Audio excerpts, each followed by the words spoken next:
এত সুন্দর ঢাকা, ঢাকা ভরে টাকা। এই মামা থামান থামান থামান থামান থামান, আমি যাবো আজকে ঢাকা শহরে।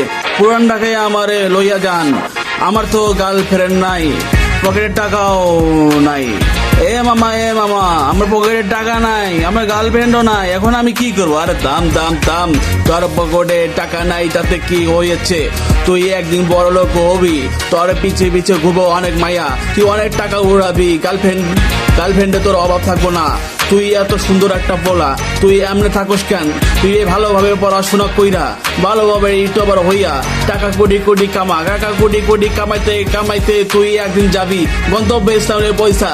তুই গন্তব্যস্থলে পয়সা তুই অনেক অনেক টাকার মালিক হবি, সেই টাকা দিয়া তুই অনেক মাইয়া কিনবি। কারণ আজকালকার মাইয়া গুলো টাকা লোভী, আজকালকার প্রেম ভালোবাসা ফলস, মিথ্যা ভালোবাসা হয় না এখনো। কারণ একটা সত্য কথা বলি, শোন, মন দিয়ে শোন। একটা মেয়েকে তুই মন দিয়ে ভালোবাসবি, মন দিয়ে ভালোবাসার পর সে মেয়েটা যদি তোকে লাভ করে ফেলে, তোরা দুজন মিলে বিয়ে করে সুখে শান্তিতে সংসার করবি। কারণ আজকালকার যুগের মায়ের আছে টাকা, টাকা দিয়ে কি সব হয়? টাকা দিয়ে ভালোবাসা হয় না। সচ্চা ভাইয়ার কবি জোট নেই বলতে এ ব্যারিতে কানবে, এ এ এ ব্যারিতে কানবে, এ এ এ ব্যারিতে কানবে, এ এ এ ব্যারিতে कानबे। सच्चा प्यार का भी झूठ नहीं बोलता, प्यार होती है लव स्टोरी।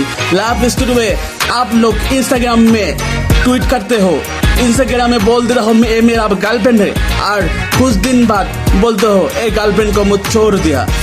तो लड़की बोलता है इस बॉयफ्रेंड के पास मानी है तो ये मेरा बॉयफ्रेंड है। कुछ दिन बाद लड़की उस लड़के को छोड़ देकर बिलियन बिलियन যারা টাকা কামায় তাদের পিছনে দৌড়বে, তাদের পিছনে লাভ দিয়ে ওঠে। একে বলে ফলস লাভ।